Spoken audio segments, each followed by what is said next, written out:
지금부터 2021년 5월 2일 온유교회 주일 오전 예배를 시작하도록 하겠습니다. 다 함께 찬송가 305장 나 같은 죄인 살리신 찬송 부르시겠습니다.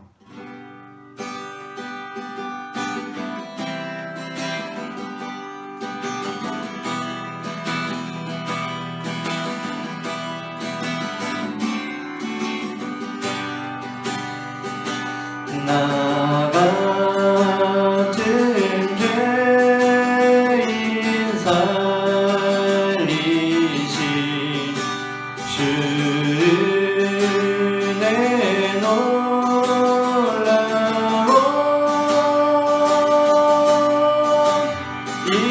잃었던 생명 찾았고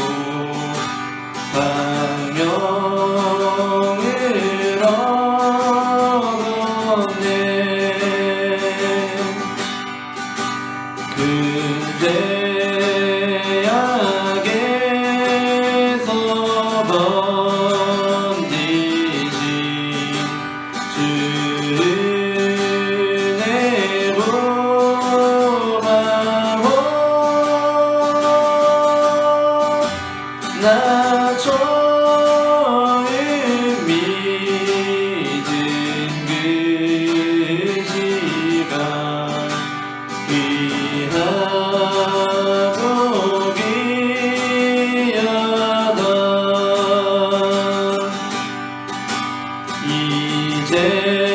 이제껏 내가 산 것도 주님의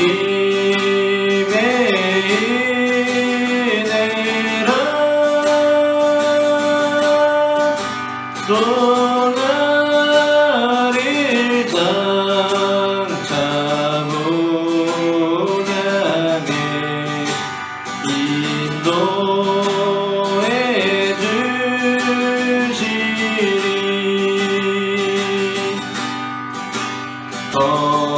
거기서 우리 영원히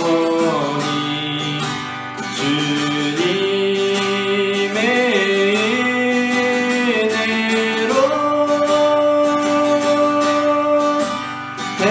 배처럼 밝게 살면서 주 찬양하리라.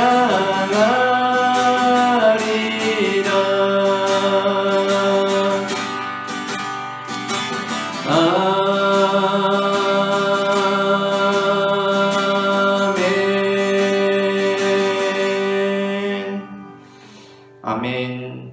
다 함께 이어서 찬송가 442장 저 장미꽃 위에 있을 함께 찬송 부르시겠습니다.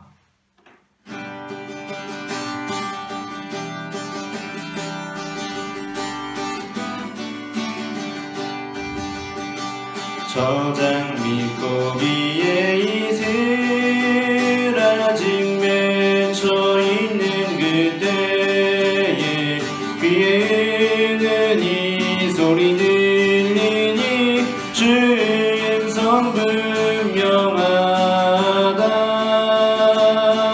주님 나와 동행을 하면서 나를 친구 삼으셨네. 우리 서로 받은 그 기쁨은 알 사람이 없도다. 그 청한 주의 음성은 새도 잠잠케 한다. 내게 들리던 주의 음성이 늘 귀에 쟁쟁하다. 주님 나와 동행을 하면서 나를 친구 삼으셨네. 우리 서로 받은 그 기쁨은 알 사람이 없도다. 감깃도록 동산 안에 주와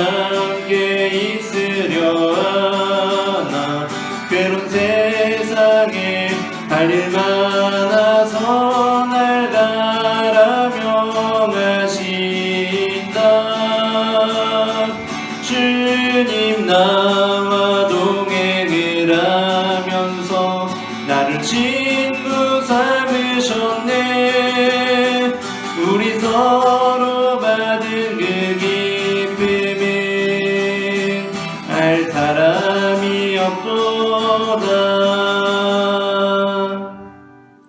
아멘. 교회 소식을 전하도록 하겠습니다. 오늘 주일 오전 예배는 사전 녹화하여 비대면 온라인 예배로 드리며 사전 녹화 현장에는 좌석수의 10% 미만의 인원이 참석하고 있음을 알려드립니다. 금주간에는 월요일부터 화요일 그리고 금요일에 평일 오전 예배가 있습니다. 수요일과 목요일에는 평일 오전 예배가 없습니다. 다 함께 찬송가 411장 아 내 맘속에 찬송 부르시겠습니다.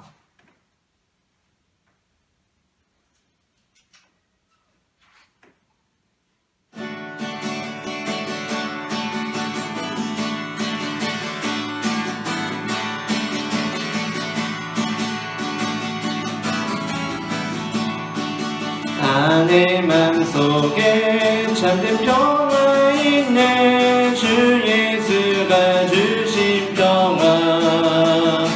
시험 닥쳐와도 흔들리지 않아. 귀하다 이 평화가. 주가 항상 계셔 내 맘속에. 주가 항상 계셔 아 기쁘다. 주 나의 맘에 계셔 위로하시네. 어찌 내가 주를 떠나 살까. 이 귀한 평화 내가 받고 보니 내 슬픔이 사라지고 맘의 기쁨 넘쳐 주를 찬양하네. 아 평화의 임금 예수. 주가 항상 계셔 내 맘속에. 주가 항상 계셔 아 기쁘다. 주 나의 맘에 계셔 위로하시네. 어찌 내가 주를 떠나 살까. 주 날개 아래 내가 사는 동안 이 보배를 빛내리라. 기쁜 그날이와 주를 만나 뵐 때 아 그 평화 영원하리. 주가 항상 계셔 내 맘속에. 주가 항상 계셔 아 기쁘다. 주 나의 맘에 계셔 위로하시네. 어찌 내가 주를 떠나 살까. 아멘. 여호와께서 사무엘에게 이르시되 내가 보는 것은 사람과 같지 아니하니 사람은 외모를 보거니와 나 여호와는 중심을 보느니라. 아멘.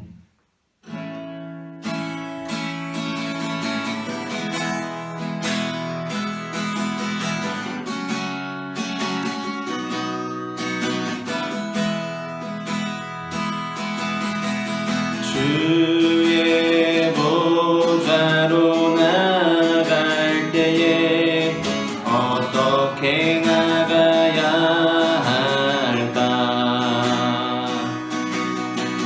나를 구원한 주의 십자가 그것을 믿으며 가네. 주의 보좌로 나갈 때에 나 여전히 부족하네.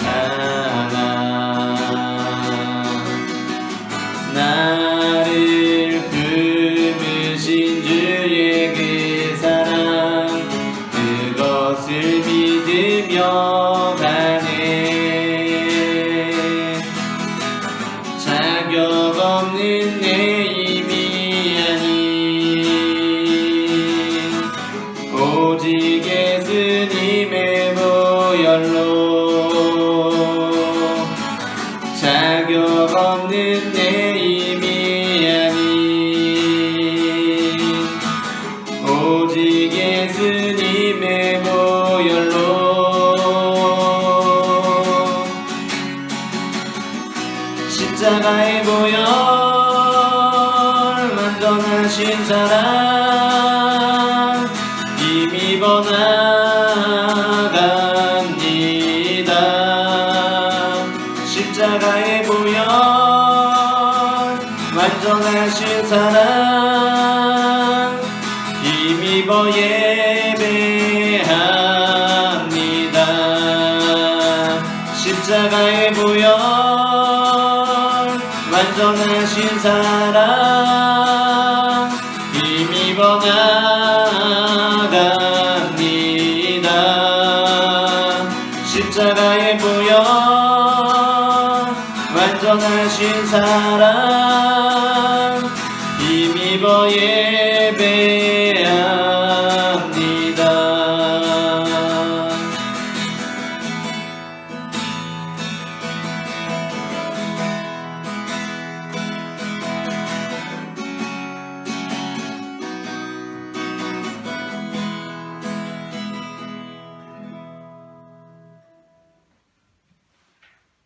다 같이 기도드리겠습니다. 사랑과 은혜가 풍성하신 하나님 우리 아버지, 완전하신 사랑으로 우리를 품어주신 주 하나님을 찬송합니다. 우리들의 모든 죄와 허물 용서하시고 너는 내 것이라 부르시며 오늘도 하나님을 예배하는 자리로 인도하시니 무한 감사드립니다. 존귀하신 하나님 우리 아버지, 만물이 생동하는 5월 가정의 달을 우리에게 선물로 주시고 서로 사랑하는 귀한 가족을 주셔서 부모님의 헌신적인 사랑을 통해 하나님의 사랑을 깨닫게 하시고 부족한 것 많은 인생이 가족의 사랑 속에 세워져감을 보면서 예수 그리스도의 십자가 대속의 은총을 깨닫게 하시니 감사와 찬송을 주께 올려드립니다. 하나님을 사랑하는 자 곧 그 뜻대로 부르심을 입은 자들에게는 합력하여 선을 이루시는 하나님 우리 아버지, 우리는 내가 선한 일을 하여야 하나님 나라에 가는 줄로 알고 율법적인 행위에 치우쳐 살아왔습니다. 우리를 용서하여 주옵소서. 구원은 하나님의 값없이 주시는 은혜요 십자가 보혈의 능력이며 우리는 믿음으로 받아들이기만 하면 되는데 부자 청년의 생각처럼 율법을 다 지키고 선한 행위로 하나님께 나아가는 줄 알았던 미련함을 불쌍히 여기시옵소서. 부하오니 우리에게 믿음 주셔서 언제 어디서나 거듭남의 증거가 나타나고 진리 안에 자유함으로 주의 사랑 안에 거하는 저희들이 다 되게 하옵소서.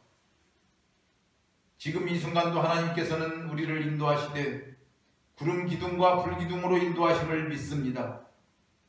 삶의 어려움을 만날 때 광야 시대에 이스라엘 백성이 먹을 것이 없고 물이 없다고 하나님을 원망하고 불평했던 것처럼 그런 불신앙에 빠지지 않게 하시고 쉬지 않고 기도함으로 하나님과 온전한 교제와 구하는 자에게 성령 주시는 하나님을 체험하는 모든 죄 번속들이 되게 하옵소서. 그래서 기도하는 즐거움이 넘치고 하나님의 은혜 속에 거하는 기쁨이 넘치게 하옵소서. 꿈속에서도 주님을 갈망하고 부르는 저희들이 다 되게 하옵소서. 여기 온유교회를 세우시고 우리로 목사님을 통해 주의 말씀을 듣게 하신 하나님 우리 아버지, 온유교회와 우리 모두가 주 하나님의 기쁨이 되기를 원합니다. 천하보다 귀한 한 영혼이 영의 양식을 먹고 소생케 되고 많은 사람들이 이 말씀을 통해 회개의 영을 받으며 구습을 따라 살던 자들이 새롭게 변화되고 예수 그리스도를 구주로 영접하는 놀라운 성령의 역사가 교회 안에 차고 넘치게 하옵소서. 또한 코로나 상황이 속히 종료되게 하옵시고 이 나라의 정치, 경제, 사회, 문화, 군사, 교육 등 모든 영역이 안정과 평화 속에 정직과 공의로 바로 서게 하옵소서.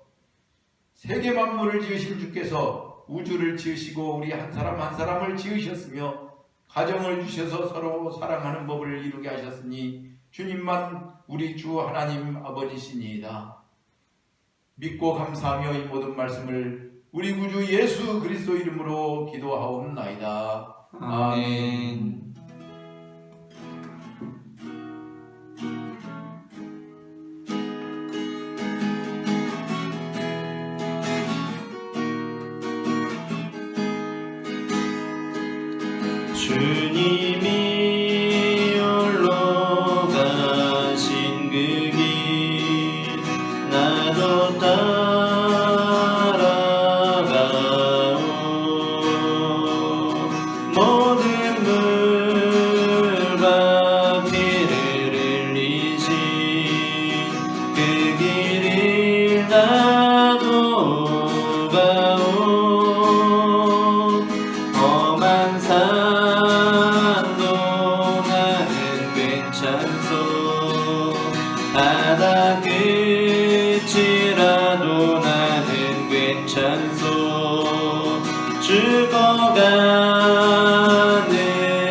너들을 위해 나를 버리길 바라오. 아버지 나를 보내주오. 나는 달려가겠소.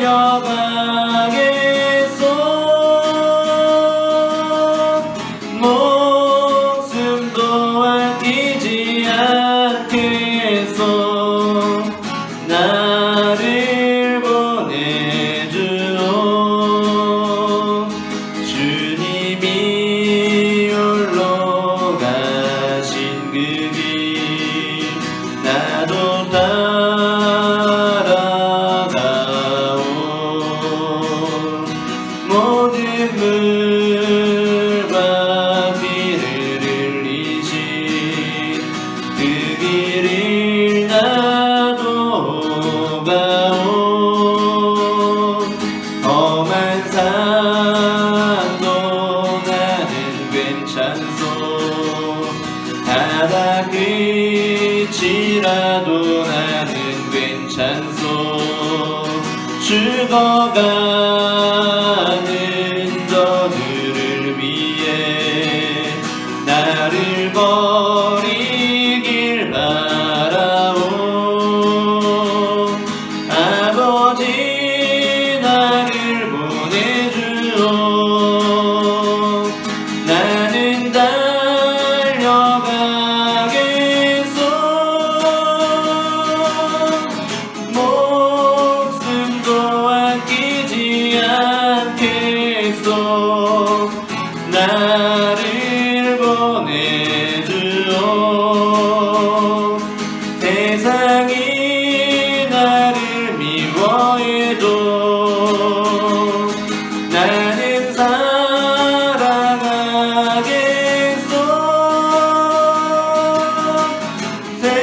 세상을 구원한 십자가 나도 따라가오.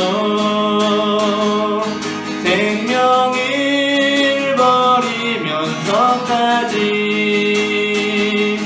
나를 사랑한 당신. 이 작은 나를 받아주오. 나도 사랑하오.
내 모습 이대로 사랑하시네. 연약함 그대로 사랑하시네.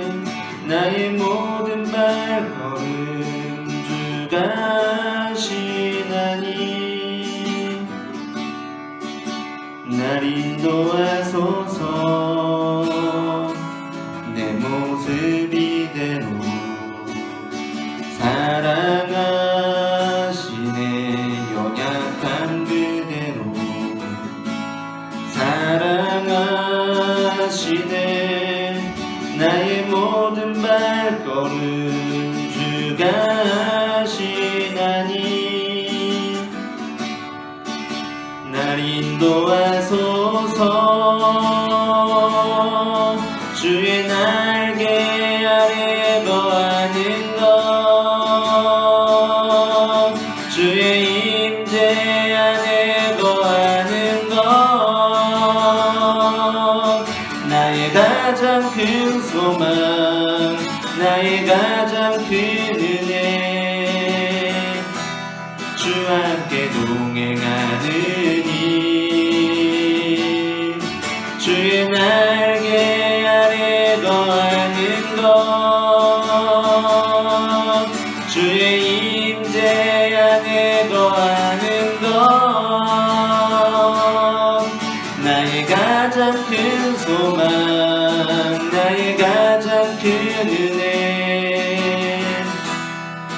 함께 동행하느니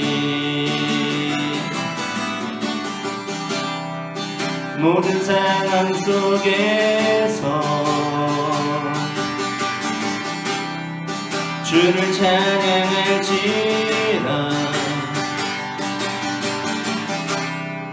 주는 너의 큰 상급 큰 도움이시라 주의 얼굴 구할 때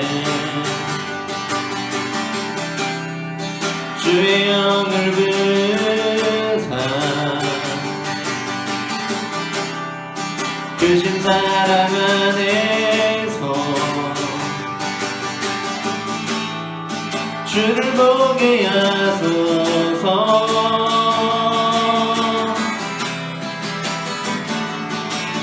내 영혼이 확정되어 싸우니 믿음에 눈들어 주를 바라봅니다 내 영혼이 확정되어 싸우니 믿음에 눈들어 주를 바라봅니다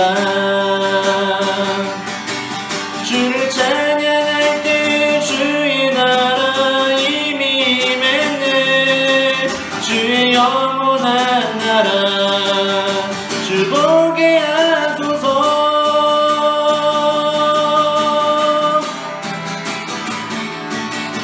내 영혼이 확정되어 싸우니 믿음에 눈들어 주를 바라봅니다 내 영혼이 확정되어 싸우니 믿음에 눈들어 주를 바라봅니다 사랑의 주님 은혜를 감사합니다 이 시간 주님 앞에 나와 예배할 수 있도록 인도하시는 은혜를 감사합니다 하나님 내 삶의 모든 상황 속에서 주님을 찬양하기를 사모하오니 하나님 아버지 이 시간 이 자리 가운데 주님의 영으로 임재하여셔서 주님의 음성을 들려주시고 주님의 얼굴을 보여주시며 주님의 뜻을 깨닫게 되는 시간이 될 수 있도록 주님 역사하여 주시옵소서 하나님 아버지 우리가 어떠한 상황 속에 있을지라도 주님을 바라보기를 소망하오니 하나님 아버지 이 시간 주님을 찬양하는 영혼들 가운데 주님께 간절히 부르시고 기도하는 영혼들 가운데 하나님 그 심령 가운데 하나님의 나라가 임할 수 있도록 주님 역사하여 주시옵소서 하나님 오늘도 간절한 마음으로 주님의 음성 듣기를 사모하는 자들마다 그 말씀을 통하여 주님의 뜻을 깨닫게 하여 주시고 하나님 우리의 감경진 눈이 띄어지는 역사가 일어날 수 있도록 주님 인도하여 주시옵소서 우리의 눈을 들어 주님을 바라볼 수 있도록 주님 인도하여 주시옵소서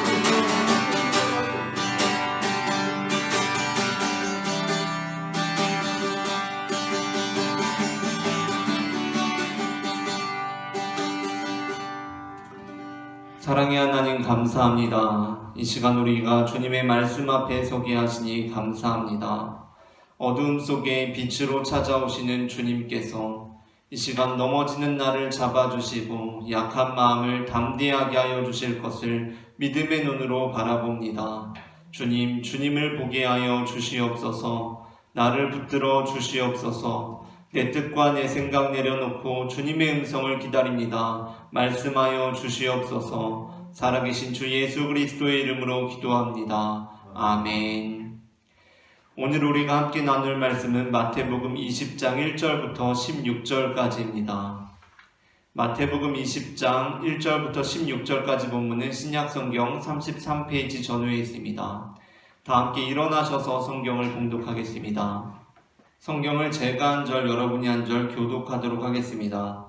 천국은 마치 품꾼을 얻어 포도원에 들여보내려고 이른 아침에 나간 집주인과 같으니 그가 하루 한 데나리온씩 품꾼들과 약속하여 포도원에 들여보내고 또 제3시에 나가보니 장터에 놀고 서 있는 사람들이 또 있는지라 그들에게 이르되 너희도 포도원에 들어가라 내가 너희에게 상당하게 주리라 하니 그들이 가고 제6시와 제9시에 또 나가 그와 같이 하고 제11시에도 나가보니 서 있는 사람들이 또 있는지라 이르되 너희는 어찌하여 종일토록 놀고 여기 서 있느냐.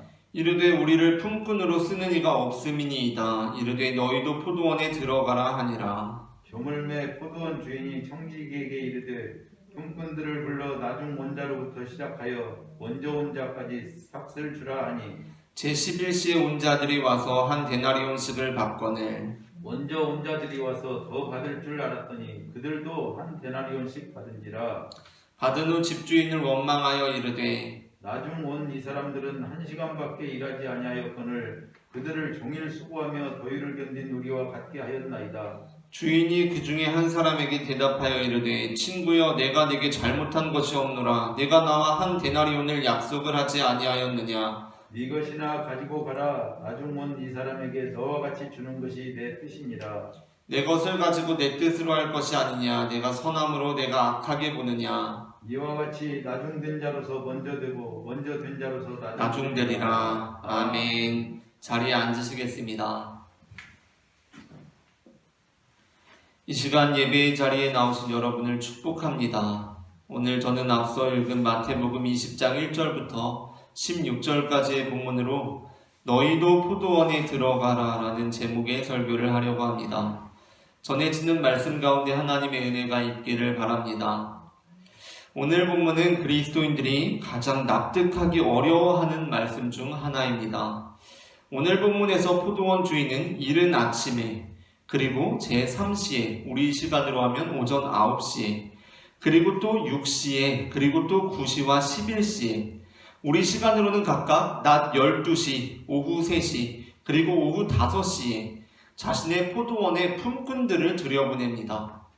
그러고 나서 포도원 주인은 모두에게 동일하게 한 데나리온의 삭슬을 줍니다. 물론 이러한 포도원 주인의 방식이 그러니까 이른 아침에 온 자들에게도 동일하게 한 데나리온을 지급한 방식이 완전히 잘못되었다고 볼 수만은 없습니다. 왜냐하면 포도원 주인이 애초에 한 데나리온을 약속하였기 때문입니다. 그러나 그럼에도 불구하고 바로 이러한 비유가 천국에 관한 것이라고 하시는 예수님의 말씀은 현대 그리스도인들에게 걸림이 되곤 합니다. 왜냐하면 많은 그리스도인들이 이 비유를 읽으면서 이러한 포도원 주인의 방식이 정당하지 못하다고 생각하기 때문입니다.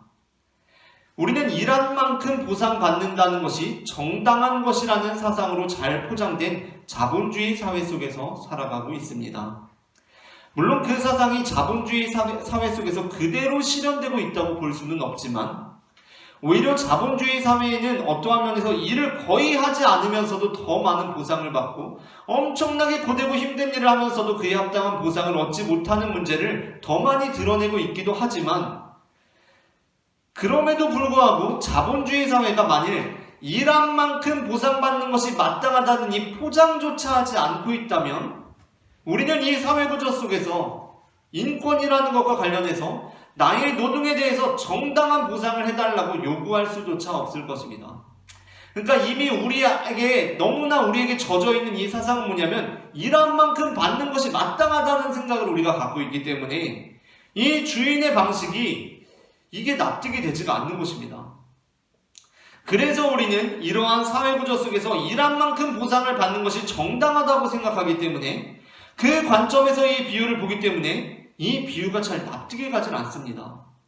분명 품꾼들은 모두 비슷한 처지에 놓여있는 사람들이었던 것으로 보이고 포도원에 들어와서도 비슷한 일을 했던 것 같습니다. 늦게 들어온 사람들이 뭔가 더 전문적인 사람들이었고 전문적인 일을 한 것으로 보이지 않습니다. 그런데 어떻게 이른 아침에 들어와서 종일 수고하며 더위를 견딘 자들과 11시 그러니까 우리 시간으로 하자면 오후 5시에 들어와서 1시간밖에 일하지 않은 자들이 같은 보상을 받을 수가 있다는 말입니까? 그래서 심지어 어떤 사람들은 이 본문을 읽고 나서 내심 이렇게 생각합니다. 야, 만일 천국이 진짜 그런 거라면 나도 오후 5시에 부름을 받는 사람들이 됐으면 좋겠다 라고 이렇게 생각하기까지 합니다.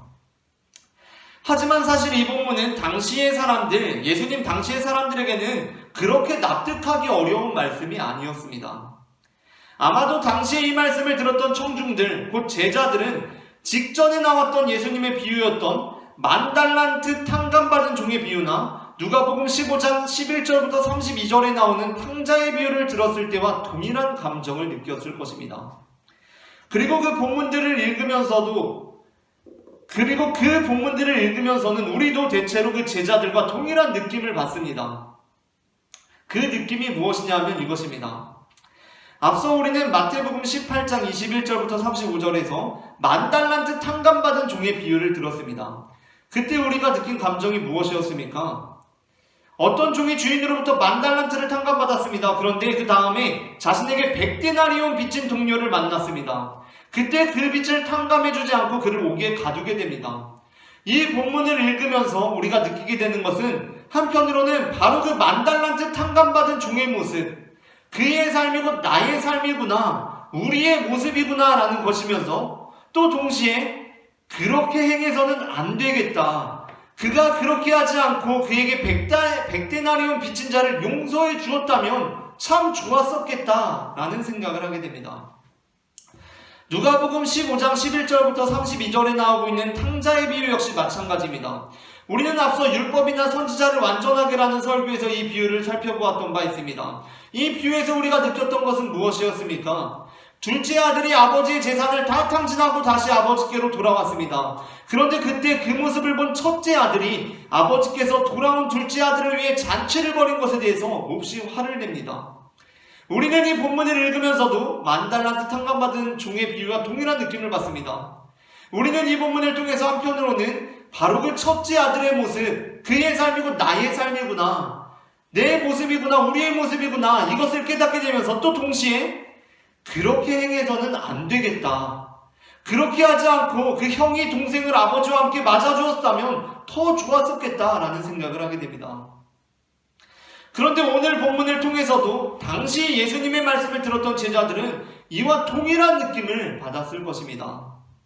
그들은 이 비유를 들으면서 포도원 주인의 방식이 납득되지 않는다거나 그것이 정당하지 못하다고 느꼈을 것이 아니라 이 본문을 통해서도 이른 아침에 포도원에 들어왔다는 것을 이유로 나중에 온 사람들에 대한 주인의 보상에 이의를 제기하는 자들의 모습을 보면서 저들의 모습이 바로 나의 모습이구나, 저들의 삶이 바로 우리의 삶이구나 라고 느끼면서 또 동시에 그렇게 행해서는 안 되겠다, 그렇게 하지 않고 포도원 주인이 먼저 온 자들이든지 나중에 온 자들이든지 동일하게 보상을 했을 때 그 일로 함께 기뻐하고 즐거워했다면 참 좋았겠다, 더 좋았겠다 라는 생각을 했을 거라는 것입니다.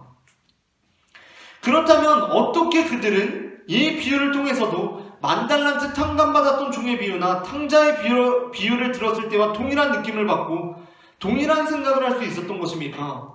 우리는 어떠한 면에서 그들과 다른 처지에 있기에 그들과 다르게 느끼는 것입니까? 우리는 어떠한 면에서 그들과 다른 처지에 있기에 우리는 유난히 이 본문에 있어서만큼은 그들의 반응, 그러니까 이른 아침에 포도원에 들어왔다는 것을 이유로 해서 나중에 온 사람들에 대한 주인의 보상에 이의를 제기하는 자들의 모습을 보면서 저들의 모습이 바로 나의 모습이고 저들의 삶이 바로 우리의 삶이구나 라고 느끼면서 동시에 그렇게 행해서는 안 되겠다, 그렇게 행하지 않고 포도원 주인이 먼저 온 자들이든지 나중에 온 자들이든지 동일한 보상을 하게 되었을 때 함께 기뻐하고 즐거워했다면 더 좋았겠다라는 이 반응보다도 우리는 어떻게 생각합니까? 아무리 그래도 이건 좀 아니지 않나? 오래 일한 사람이 있고 짧게 일한 사람이 있는데 이건 좀 주인의 방식이 부당한 것은 아닌가? 라고 우리는 왜 특히 이 본문에 있어서만큼은 당시의 사람들과 다르게 이렇게 생각하게 되는 것입니까? 그 이유를 알기 위해서 우리는 당시 포도원 품꾼으로 일하던 사람들의 처지를 살펴볼 필요가 있습니다. 이 당시 포도원 품꾼으로 일하던 사람들의 처지는 말 그대로 하루 벌어서 하루 먹고 사는 사람들이었습니다. 로마 제국과 당시 이스라엘의 종교 권력, 그리고 또 로마 제국과 맺어진 이 지배와 피지배 관계 속에서 취약한 자들의 피를 빨아먹던 그 계급층 아래에 있는 이 포도원 품꾼들, 이 사람들은 가장 취약한 처지에 놓여 있었던 그들의 삶은 그야말로 생존이 가장 큰 문제인 삶이었습니다. 그들은 오늘 일을 해야만 오늘 가족을 먹일 수 있는 사람들이었습니다. 오늘 일을 하지 못하면 그 가장이 일을 하지 못하고 집에 돌아가면 온 가족이 오늘 굶어야 하는 처지에 놓인 사람들이었습니다. 그런데 지금 어떠한 일이 벌어지고 있는 것입니까? 그들이 지금 포도원으로 들어가지 못하고 일터로 가지 못하고 놀고 있습니다. 여기서 우리가 이 그림을 다시 머릿속에서 그려볼 필요가 있습니다. 그러니까 지금 이 사람들은 막 신나게 놀고 있는 사람들이 아닙니다. 땡까땡까 하고 있는 사람들이 아닙니다. 장터에 같이 둘러앉아서 수다를 떨고 바둑을 두면서 놀고 있는 사람들이 아니라는 것입니다. 이 사람들이 놀고 있다라는 이 의미는 그들 역시 이른 아침에 장터에 인력시장에 나왔음에도 불구하고 그들을 불러줄 주인이 없어서, 포도원 주인이 없어서, 일거리가 없어서, 오늘 이 본문에서도 그 일꾼이 이렇게 고백하지 않습니까? 우리를 불러주는 사람이 없어서 우리가 놀고 있습니다 라고 말하고 있습니다. 일거리가 없어서 우리 시간으로 낮 12시가 되었음에도 불구하고, 오후 3시가 되었음에도 불구하고, 오후 5시가 되었음에도 불구하고 초조하고 불안하고 절망적인 마음으로, 그러나 그럼에도 그 인력시장을 떠나지 못하고 그곳에서 발을 떼지 못하고 서성거리면서 울먹거리면서 글썽거리는 눈물을 참으면서 그 자리를 지키고 있었던 사람들이라는 것입니다.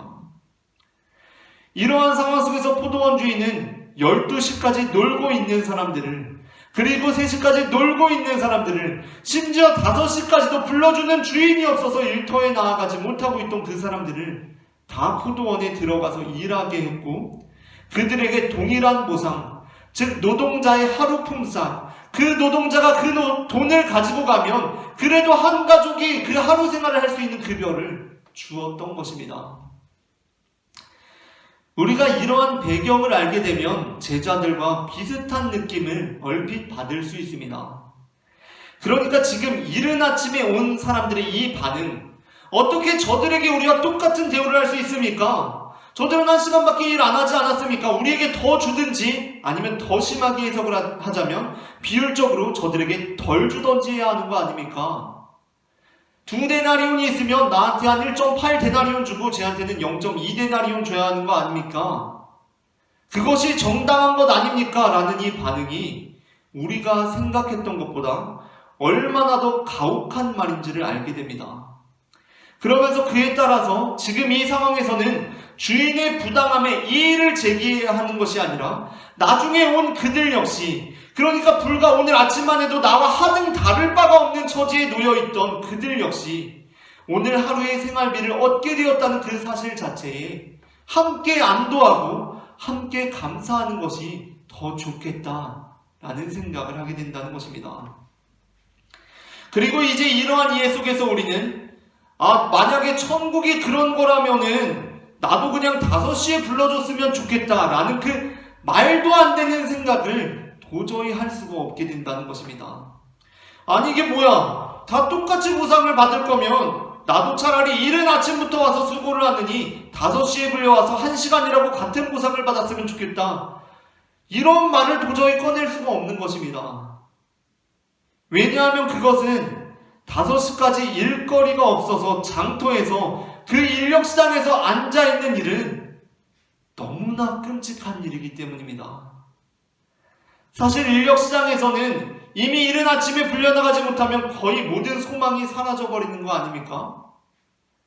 그런데 낮 12시도 아니고 오후 3시도 아니고 오후 5시에, 심지어 하루 일과를 마치기 직전에 불려나갔으면 좋겠다라고 말을 하는 것은 지금 이 상황 자체를 전혀 이해하지 못하고 있는 것입니다.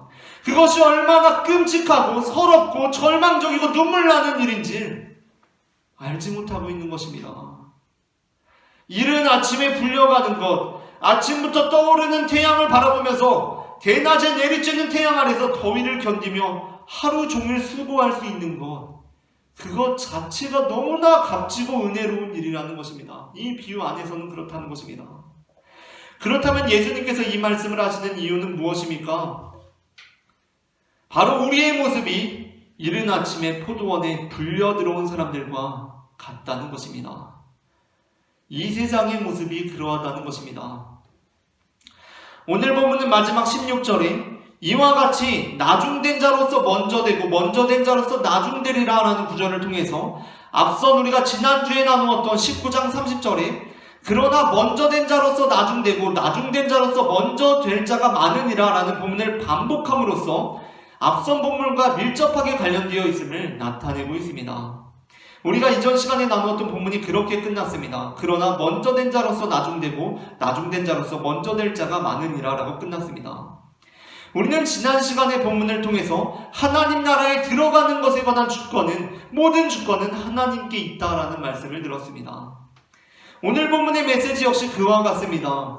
우리는 하나님의 나라에 들어가는 것에 관해서 이른 아침에 들어온 사람들처럼 하나님의 방식이 부당하다고 말할 수 없습니다. 그렇다면 구원의 주권이 하나님께 있다는 것은 무슨 의미를 담고 있습니까? 오늘 본문에 나오는 것처럼 하나님께서 그냥 내 것 가지고 내 마음대로 할 거야 라는 것이 하나님의 주권을 의미하는 것입니까?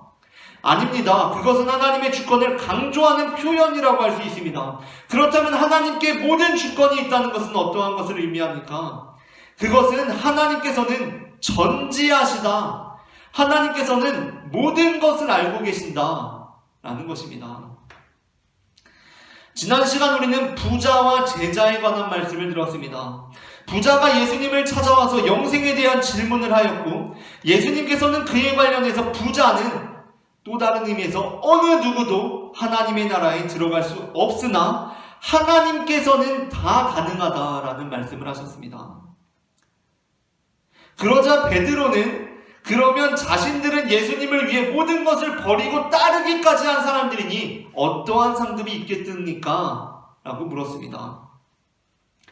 그러자 예수님께서는 물론 그러한 자들, 다 버리고 따르기까지 한 자들에게는 상급이 있겠지만, 그러나 매우 의미심장한 말씀을 하시는데, 먼저 된 자는 나중되고 나중된 자가 먼저 될 것이라는 말씀을 하십니다. 이 말씀이 무엇입니까? 우리가 보기에는 제자들이 먼저 된 자들 같고 부자는 나중된 자 같은데 그것이 뒤집어질 수 있다는 것입니까? 바로 그렇습니다. 그렇다면 왜 그렇습니까? 어떻게 모든 것을 버리고 예수님을 따른 제자들과 자신이 가진 것을 버리지 못했고 그래서 예수님을 따르지 못한 부자의 보상이 같은 것을 넘어서 뒤집어질 수가 있는 것입니까? 그것은 하나님께서는 다 알고 계시기 때문입니다. 말 그대로 하나님께서는 다 알고 계시기 때문입니다. 마태복음 26장 21절과 27절에 의하면 예수님께서는 제자 중에 한 사람이 자신을 팔 것을 아셨고 모든 제자들이 자신을 버릴 것을 아셨으며, 마태복음 27장 57절에 의하면 부자 요셉은 예수의 시체를 거두어 장사하는, 그러니까 예수님께서 십자가에 달려 죽으시고 아무도 예수님의 제자가 아닐 때 유일하게 예수님의 제자로 부자가 등장하고 있습니다. 마태복음 27장 57절입니다. 저물었을 때에 아리마대의 부자 요셉이라 하는 사람이 왔으니 그도 예수님의 제자라. 그에 반해 베드로가 예수님께 던지는 질문은 지금 무언가 아주 중대한 것을 잊어버렸고 또 굉장히 중요한 것에 대해서 모르고 있음을 증명하고 있습니다. 19장 27절 우리가 지난주에 나누었던 본문에 기록되어 있는 베드로의 질문입니다. 이에 베드로가 대답하여 이르되 보소서 우리가 모든 것을 버리고 주님을 따라 싸운데 그런즉 우리가 무엇을 얻겠습니까? 여기서 베드로가 예수님께 질문을 할 때 바로 자신의 상황에 대해서 지금 다 알지 못하는 모습이 드러나고 있습니다. 베드로는 예수님께 마치 자신이 대단한 일을 하고 있는 것처럼 이렇게 질문합니다. 물론 우리의 믿음이 단순히 어떠한 정보들을 아는 것을 넘어서 그 정신을 살아내는 것이라는 점에서 믿음이 단순히 믿는 것이 아니라 믿음의 또 다른 의미는 따름이라는 것은 굉장히 중요합니다. 그러나 그 따름이라는 것이 같은 말이지만 믿음에 대한 삶의 실천이나 생활의 방식이라는 의미와는 상관없이 그 따름이 나의 공로, 나의 능력, 나의 의지와 나의 결단을 강조하는 뜻으로 사용되기 시작할 때 그것은 그 따름을 가능케 한 부름의 주권을 망각하게 하곤 합니다. 그러한 베드로와 제자들, 그렇게 따름을 소리치는 제자들에게 예수님께서는 지금 포도원 주인의 부름의 비유를 들려주고 있는 것입니다. 그러니까 어떤 정보를 단순히 이성적으로 믿는 그 믿음과 달리 삶의 실천을 의미하는 따름이 아니라 나의 공로, 나의 능력, 나의 결단, 나의 의지, 나를 강조하는 이 따름을 말하고 있는 제자들에게 예수님께서는 지금 포도원 주인의 부름의 비유를 들려주고 있다는 것입니다. 그렇다면 베드로의 질문에서 드러난 그가 망각하고 있는 것이 무엇입니까? 그것은 바로 그 따름을 가능케 한 부름입니다. 사실 그는 예수님께 가장 먼저 부름을 받은 사람이었습니다. 더군다나 그는 아주 특별한 부르심을 받았습니다. 그는 그야말로 놀라운 은혜를 입은 사람입니다. 하지만 그는 지금 그것을 잊어버렸습니다. 그 부르심의 은혜를 모르고 있습니다. 그래서 그는 그 은혜를 입지 못하여 자기 스스로 제 발로 예수님을 찾아와 영생에 관해서 질문하는 제자를 바라보면서, 그러니까 이 부자는 지금 어떤 사람입니까? 이 부자는 예수님이 찾아온 적이 없는 사람입니다. 그런데 그 은혜를 입지 못해서 자기 스스로 제 발로 예수님을 찾아와서 영생에 관해서 질문하는 부자를 바라보면서 자신을 친히 찾아오셔서 부르셨던 주님의 음성을 기억하지 못하고 베드로는 오히려 자신의 따름을 내세우고 있습니다. 예수님을 따르지 못하는 사람과 달리 나는 예수님을 따랐다는 것입니다. 지금 그 부자는 예수님이 찾아온 적이 없어서 제 발로 예수님을 찾아와서 영생에 관해서 그 중대한 질문을 던지고 있는데, 베드로는 자기는 예수님께서 친히 찾아오셔서 엄청난 은혜의 부르심을 받은 사람이면서 그 은혜를 완전히 잊어버리고, 저 부자는 예수님을 따르지 않지만 저는 예수님을 따랐습니다 라고 자신의 따름을 내세우고 있다는 것입니다. 우리는 간혹 하나님의 주권이 있는 구원에 대해, 하나님께 주권이 있는 이 구원에 대해서 우리가 하나님의 주권을 가로채서 판단할 때가 있습니다. 그리고 거기에는 우리가 마치 하나님과 같이 전지한 존재라는, 우리가 모든 것을 다 알고 있는 존재라는 것과 같은 교만함이 서려 있습니다. 우리는 너무나 자주 예수님께서 우리를 부르셨다는 사실을 잊어버립니다. 내가 예수님을 따라 나섰다고 생각합니다. 그리고 베드로처럼 이렇게 질문합니다. 주님을 위해 다 버린 나에게는, 우리들에게는 어떠한 상급이 있겠습니까? 이 비교의식으로부터 자유로울 수 없는 우리들은 이 세상을 살아가면서 계속해서 나와 다른 사람을, 나와 저 부자를 비교합니다. 그렇게 비교하면서 우리는 마치 다른 사람들보다 내가 더 나은 사람인 것처럼 생각하는 우를 범하곤 합니다. 베드로처럼, 이른 아침에 들어온 자들처럼 주님, 베드로는 저기 저 부자를, 우리들처럼 이른 아침에 들어온 사람과 늦게 들어온 저 사람들을 동일하게 대우하는 것은 부당합니다 라고 말한다는 것입니다. 그러나 예수님의 답변은 분명하였습니다. 모든 주권은 하나님께 있다. 하나님께서 다 알고 계실 것이다 라는 답변이었습니다. 우리는 정말 우리가 알고 있는 정말 조금의 것들을 토대로, 그러니까 사실 우리가 모름에도 불구하고 이렇게 단언합니다. 어떻게 단언합니까? 부자는 지옥 간다고 단언합니다. 나는 예수님 따랐으니까 천국 가고 부자는 지옥 간다고 그렇게 말합니다. 그러나 예수님께서 알고 계신 것이 있습니다. 베드로와 달리 베드로는 지금 모르고 있습니다. 근데 예수님이 알고 계신 것이 있습니다. 그것이 무엇입니까? 베드로에게는 예수님께서 찾아가셨고, 부자는 지금 예수님이 찾아온 적이 없어서 예수님을 찾아왔다는 것입니다. 예수님을 찾아왔다는 것입니다. 베드로는 그것을 모르고 있습니다. 그래서 베드로는 나의 따름에 대해서 말하고 있습니다. 우리는 어떻게 단언합니까? 어떤 사람은 천국 가고 어떤 사람은 지옥 간다고 말합니다.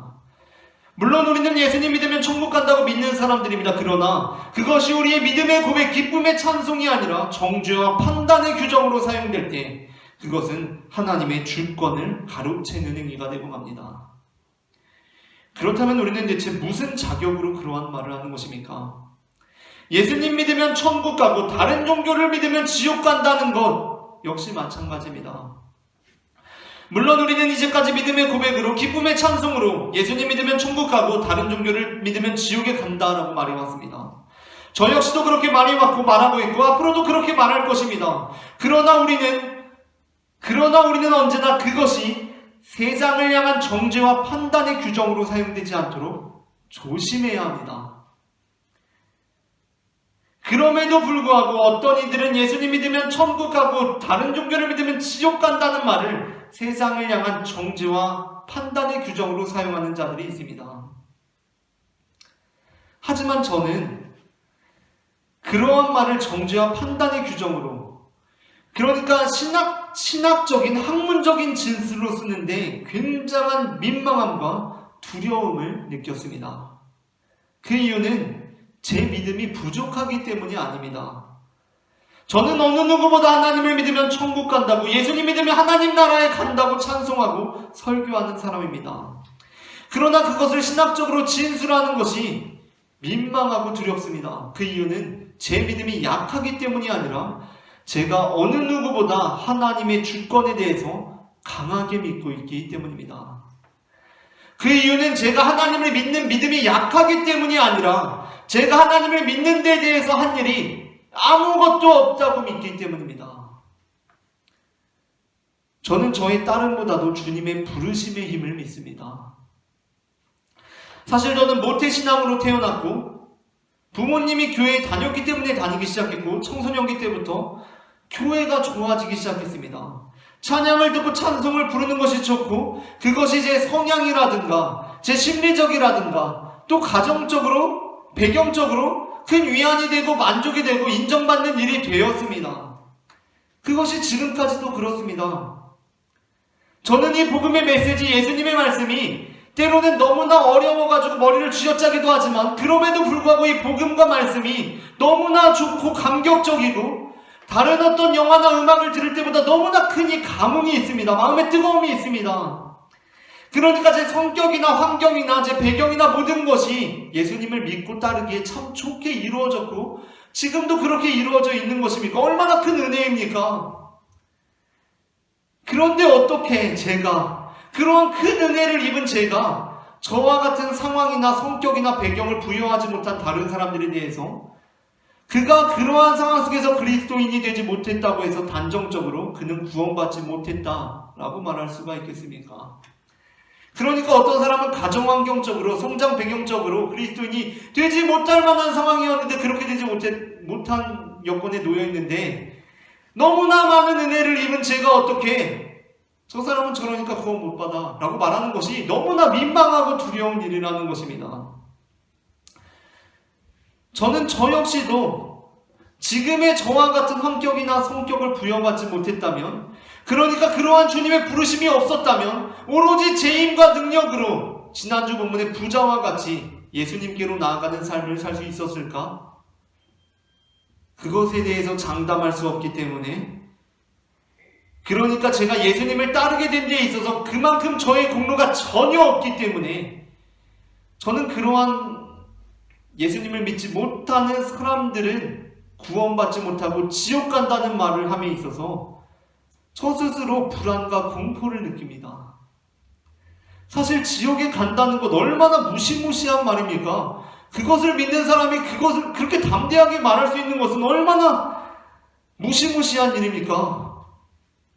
그러므로 저는 단지 이렇게 고백할 뿐입니다. 모든 것을 하나님께서 판단하실 것입니다. 모든 주권은 주님께만 있습니다. 하늘 아버지께서 그분의 뜻으로, 그분의 지혜로, 그분의 그 전지하심으로 모든 것을 판단하실 것입니다. 이 하나님의 주권, 이 하나님의 전지하심은 우리에게 큰 위로가 되고 그 자체로 은혜가 되는 것입니다. 흔히 사람들은 하나님의 전능하심에서 은혜를 경험합니다. 병이 낫고 취업이 되는 데서 은혜를 입습니다. 그러나 전지하심, 이 전능하심에서 이 전능에 붙는 이 전지하심은 이 전지전능하심이 두 개 다 하나님의 엄청난 은혜의 고백입니다. 앞서 말씀드린 바와 같이 우리는 비교의식으로부터 자유롭지 못하게 살아가고 있는데 그래서 늘 우월감에 빠져 살아가는 것만이 아닙니다. 아니, 우월감에 빠져 살아가는 사람들은 또 한순간에 굉장히 깊은 열등감에 시달리기도 합니다. 내가 하나님을 이렇게 잘 믿고 따릅니다라고 의기양양해하던 사람들은 금세 주님, 내가 이렇게 벌레만도 못한 죄인입니다 라고 주님 앞에 두 손 들고 나오기 마련입니다. 그때 우리의 심령, 그러니까 이 비교의식 속에서 열등감에 휩싸인 상태는 어떠한 상태입니까? 남들과의 관계 속에서 저 사람은 보니까 대단해 보입니다. 영적으로 높은 수준에 있습니다. 그런데 나는 그렇지가 못한 것입니다. 나는 또 실수했습니다. 또 넘어졌습니다. 또 범죄했습니다. 또 실패했습니다. 그래서 낙심하고 절망하고 내가 하나님의 구원으로부터 배제되는 것은 아닌지, 영원히 불타는 지옥의 형벌을 받지는 않을지 걱정하고 두려워하는 상태에 이르러 있는 것입니다. 그러나 여러분, 하나님께서는 우리의 그러한 처지, 우리의 모든 형편을 아신다는 것을 꼭 기억하시길 바랍니다. 인간의 눈으로 볼 때 일찍부터 포도원을 위해 일한 사람은 대단한 사람인 것 같습니다. 반면 늦게 와서 일하는 사람은 뭔가 게으른 사람인 것 같습니다. 하지만 오늘 본문에서 예수님께서는 그들이 그렇게 일하게 된 상황, 일찍 온 사람은 일찍 오고 늦게 온 사람은 늦게 온 상황에 대해서 다른 설명이 없이 단지 이렇게만 말씀하시고 계십니다. 일찍 온 사람은 일찍 주인의 부름을 받은 것이고 늦게 온 사람은 늦게 부름을 받은 것이다. 그리고 주인은 그 부름의 사건을 잊지 않고 있습니다. 사람은 잊어버립니다. 심지어 부르심을 받은 당사자도 잊어버립니다. 어느 순간부터 부름받은 은혜보다 나의 결단과 나의 공로를 내세우는 따름을 내세웁니다. 그렇게 시간이 지나면 자기가 대단한 줄 압니다. 내가 대단해서 일찍 포도원에 들어온 줄 압니다. 그러나 하나님은 잊지 않고 계십니다. 바로 하나님께서 일찍 부르심과 늦게 부르심의 모든 주권을 통하여 그들에게 그러한 처지를 부여하셨다는 것을 하나님은 잊지 않는다는 것입니다. 제가 교육전도사로 사역할 때 1년이 마무리되는 시기에 항상 치러야 했던 일이 있습니다. 그것이 무엇이냐면 항상 올해까지만 하고 그만하겠다라고 말씀하시는 선생님들을 붙잡고 내년에 한 번 더 합시다라고 일하는 일이 연례 행사와 같은 일이었습니다. 한 번은 한 주일학교 선생님 중 한 분이 자신이 매번 지각을 해서 선생으로서 본이 되지 못해서 교사를 그만해야겠다라고 말씀하시는 분이 계셨습니다. 정말 매주일 아이들보다 더 늦게 오시는 선생님이었습니다. 저는 그분께 어떻게 말씀을 드렸냐면 매일 지각하면서도 불구하고 교사를 하는 것이 얼마나 중요한 일인지를 말씀드렸습니다. 물론 지각을 하지 않으시는 선생님들은 대단하신 분들입니다. 그분들이 타고나서 그렇게 되는 것이 아니라 애쓰는 마음으로 시간을 지키고 있음을 모르는 것이 아닙니다. 그러나 그럼에도 불구하고 저는 모든 판단은 하나님께서 하시는 것이라는 믿음으로 그분께 매일 지각하더라도 매일 지각하는 그 모습으로라도 교사의 사명을 감당하는 것이 얼마나 중요한 일인지를 말씀드렸습니다. 물론 술을 마시는 것, 또 술을 안 마시는 것 자체가 주님께 큰 공로가 되는 것은 아니지만 이것이 이해를 돕는 예가 될 것 같아서 이렇게 말씀을 드려보려고 합니다. 저 같은 경우는 별로 술을 좋아하지를 않습니다. 그렇다고 제가 술 맛을 모르는 것은 아닙니다. 술을 많이 마셔봤습니다. 만취되어 보기도 했습니다. 그러나 저는 술 자체나 술 마시는 분위기를 별로 좋아하지 않았고 술을 마시지 않는 상황이 되었을 때, 그러니까 이제 어떤 상황이 바뀌어서 내가 더 이상 술을 마시지 않아도 되는 상황이 되니까 자연스럽게 어떻게 됐겠습니까? 술을 마시지 않게 됐습니다. 다시. 그런데 알코올 중독자들이 있습니다. 그리고 유난히 술에 취약한 사람들이 있습니다. 선천적으로 후천적으로 술에 취약한 사람들이 있습니다. 제가 그 경험이 없어서 저는 추론적으로밖에 말할 수가 없는데, 추측할 수밖에 없는데 정말 술이 맛있어서 먹는 사람들이 있다고 합니다. 저 같은 사람은 이해가 되지 않는데 술이 맛있어서 먹는 사람들이 있다고 합니다. 또 막 사람들 만나서 술 마시는 게 진심으로 막 좋고 행복한 사람들이 있다고 합니다. 저는 그렇지가 않아서 그냥 그런 사람들이 있다라고 밖에 말할 수가 없습니다. 그렇다면 하나님께서는 제가 술을 마시지 않는 것과 그러한 사람들이 술을 마시지 않는 것에 대해서 어떻게 판단하시겠습니까? 모든 것에 대해서 알지 못하기 때문에 정보가 불충분한 사람들은 이용세는 최근 일주일에 하루도 술을 마시지 않았다는 것과 김아무개는 최근 일주일 중 단 하루 술을 마시지 않았다는 것에 대해서 당연히 일주일 중 하루도 술을 마시지 않은 그 이용세를 높게 평가할 것입니다. 그러나 이 이용세라는 사람과 김아무개라는 사람의 이들에 대한 정보를 가지고 있는 이들은 제가 일주일 중 단 하루, 아니 한 달 중 단 하루, 1년 중 단 하루도 술을 마시지 않은 것보다 김아무개가 최근에 건강검진을 위해서 최근 일주일 중에 단 하루 술을 마시지 않은 것을 더 기뻐하면서 더 박수치면서 더 놀라워할 것입니다. 그렇다면 우리의 삶, 우리의 모든 삶, 모든 상황, 우리의 모든 여건을 알고 계신 하나님 아버지께서는 어떻겠습니까? 우리의 인생에 대해서 하나님께서 판단하실 때 어떤 사람은 태생이 술에 흥미가 없게 살아왔고 어떤 사람은 술의 유혹에 아주 취약한 사람임을 알고 계신 주님께서는 그분의 전지하심으로 모든 것을 판단하실 것입니다. 그렇기 때문에 하나님께서는 왜 너는 쟤처럼 잘하지 못하느냐고, 왜 너는 쟤처럼 다 버리지 못하느냐고 우리에게 따지질 않으십니다.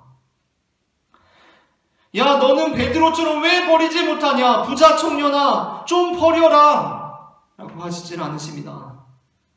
다만 예수님께서는 이렇게 말씀하셨습니다. 부자가 하나님 나라에 들어가는 것, 즉 모든 사람이 하나님에 들어가는 것은 불가능하지만 하나님께서는 가능하실 것이다 라고 말씀하신다는 것입니다. 그러니까 하나님께서는 오히려 당신이 주어진 상황 속에서 얼마나 그 부르심에 충실하게 응답하였는가를 보신다는 것입니다. 일찌감치 포도원에 나와서 일했냐? 아니면 1시간밖에 일하지 않았느냐? 그건 중요한 것이 아닙니다. 그러나 세상은 우리에게 어떻게 말하니까 쟤는 똑같은 상황에서 잘 참고 사는데 너는 왜 이혼을 하냐? 쟤는 똑같은 상황에서 잘 참는데 왜 너는 맨날 싸우고 다니냐?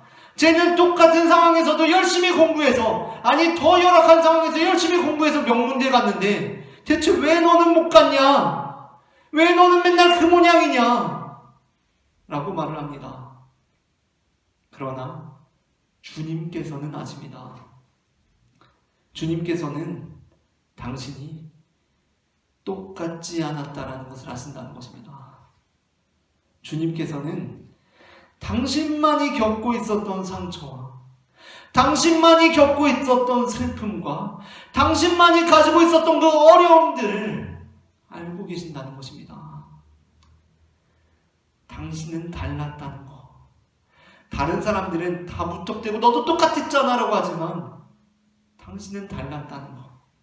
당신은 어떤 이유에서든지 그들보다 정말 너무나 힘들었고, 당신은 어떤 이유에서든지 그들보다 너무나 그것이 고통스러웠고, 당신은 어떤 이유에서든지 그들보다 너무나 참는 것이 힘들었고, 어떤 이유에서인지 당신은 그럴 수가 없었다라는 것을 주님은 아신다는 것입니다. 남들은 모릅니다. 오히려 우리의 겉모습만 보고 야, 아주 편하게 놀다가 편하게 놀고 먹다가 이제 일하러 왔네 라고 말합니다.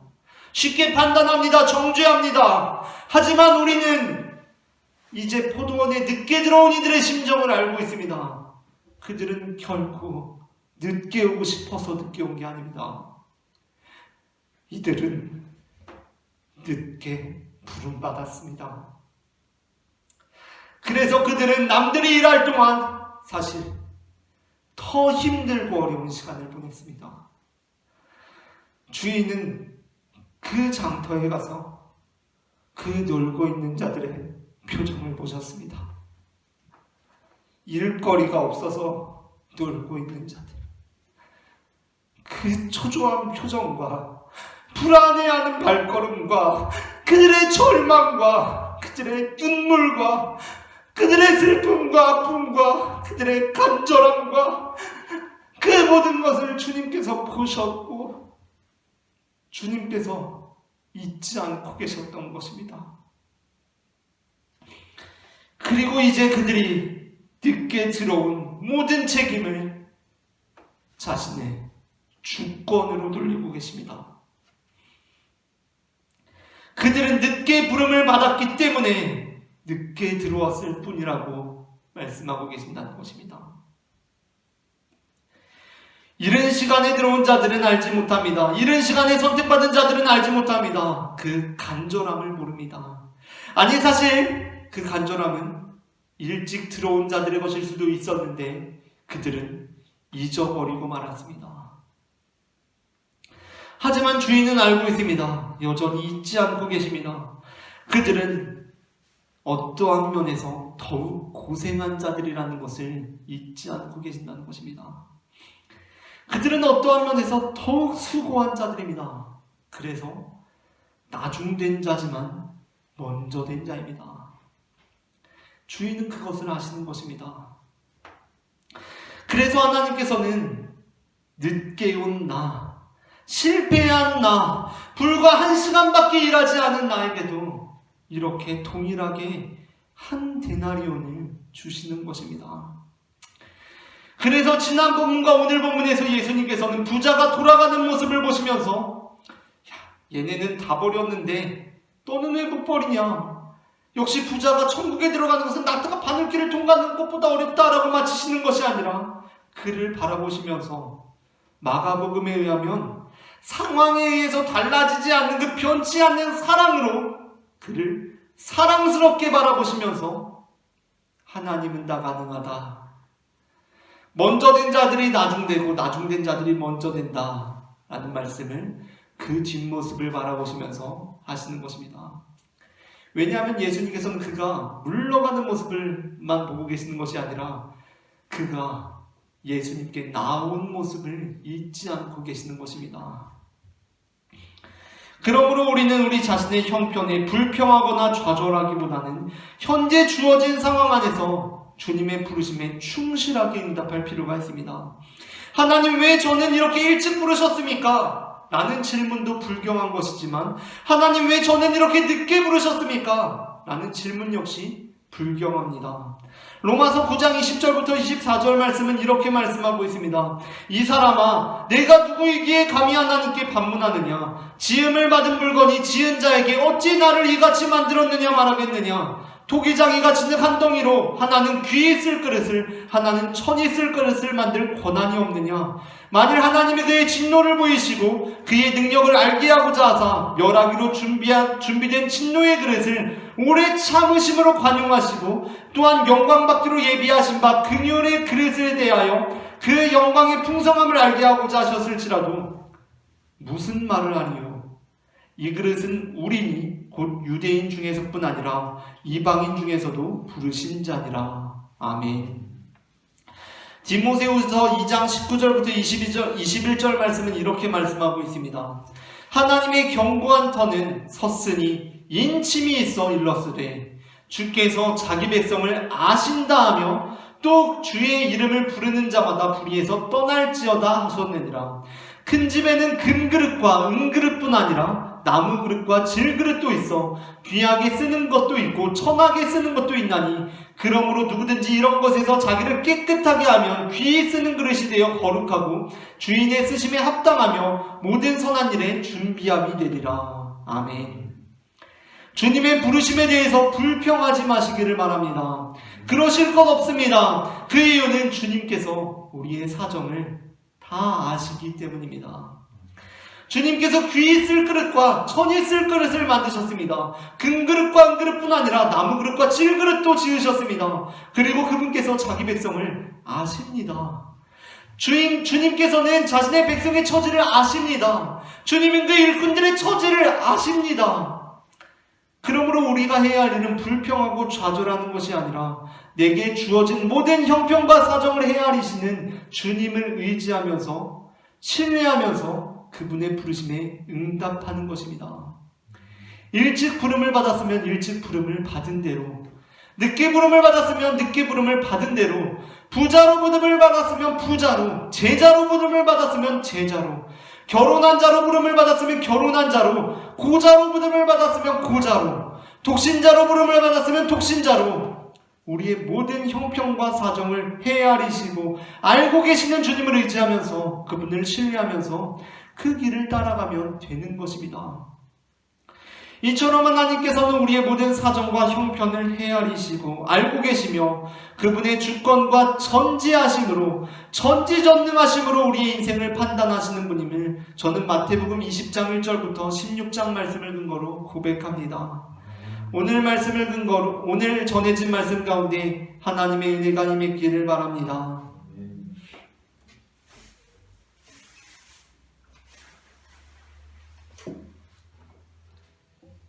이 시간에는 우리 함께 내 마음속 전부를 찬송하기를 원합니다. 주님께서는 우리의 모든 마음을 아십니다. 그분께 나아가서 우리의 모든 것을 고백하고 우리의 근심과 슬픔이 사라지는 역사 있기를 소망합니다.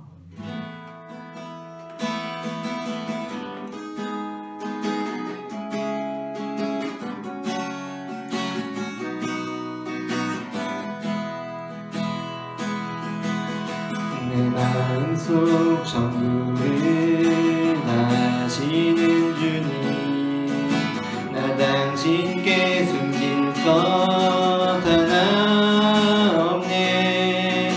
주 보좌 앞에 나아가 다하려니 모든 근심과 슬픔 사라지네. 주 내 맘에 계시고 나 주 안에 늙어하니 이 놀라운 사랑, 그 사랑 앞에 나 나아가 목소리 높여 찬양 드리네. 내가 어디에 있든 주 함께 하시니 내가 서 있는 이곳 바로 천국. 주 보좌 앞에 나아가 나절하니 주의 은혜와 사랑 넘쳐나네. 주 내 맘에 늘 계시고 나 주 안에 늙어하니 이 놀라운 사랑, 그 사랑 앞에 나 나아가 목소리 높여 찬양 드리네. 주 내 맘에, 주 내 맘에 늘 계시고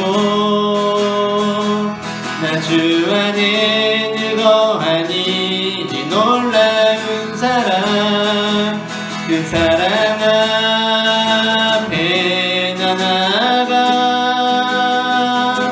목소리 높여 찬양 드리네.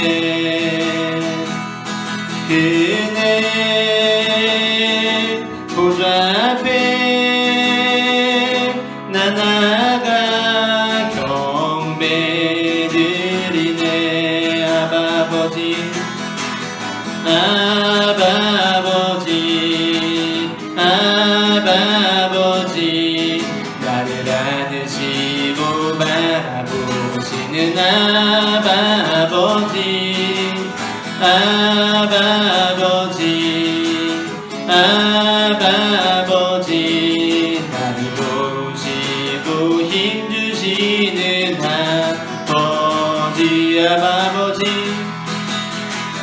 아버지,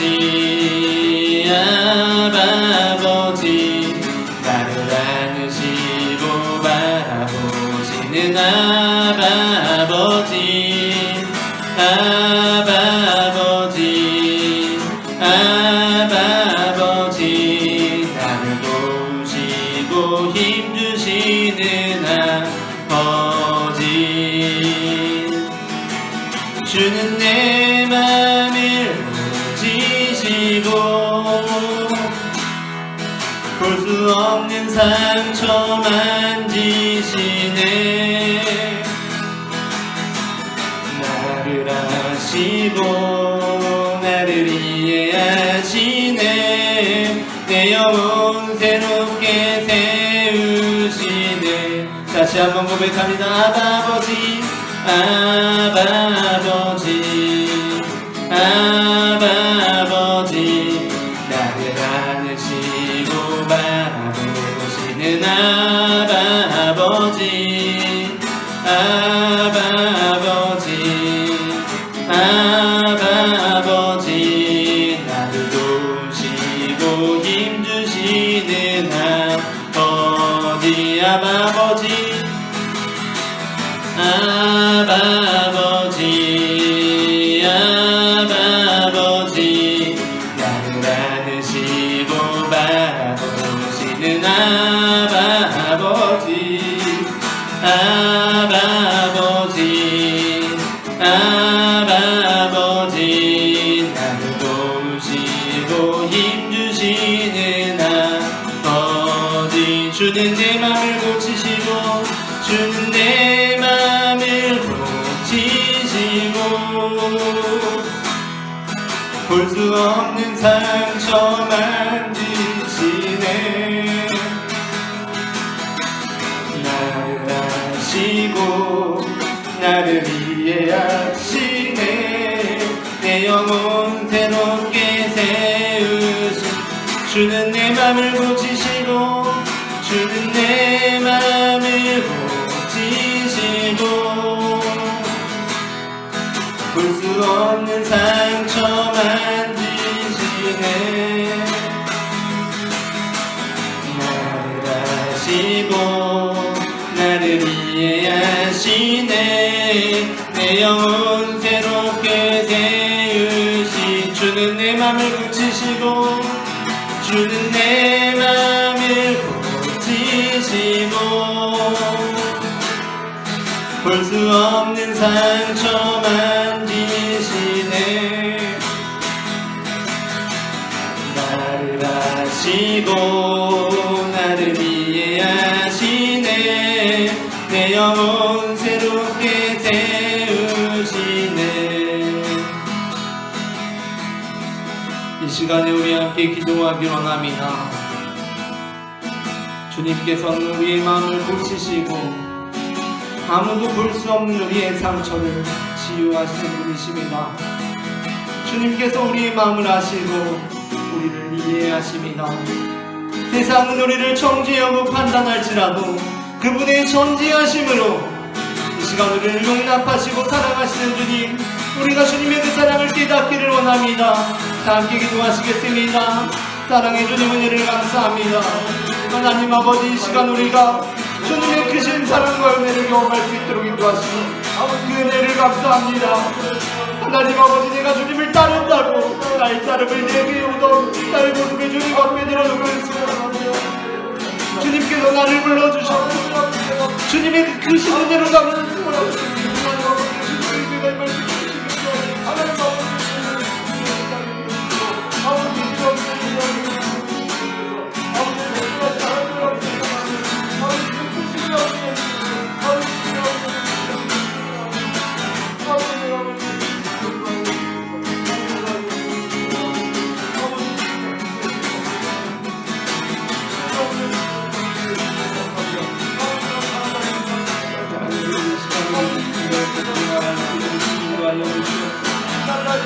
하나님 아버지, 주님의 사랑과 은혜를 감사합니다.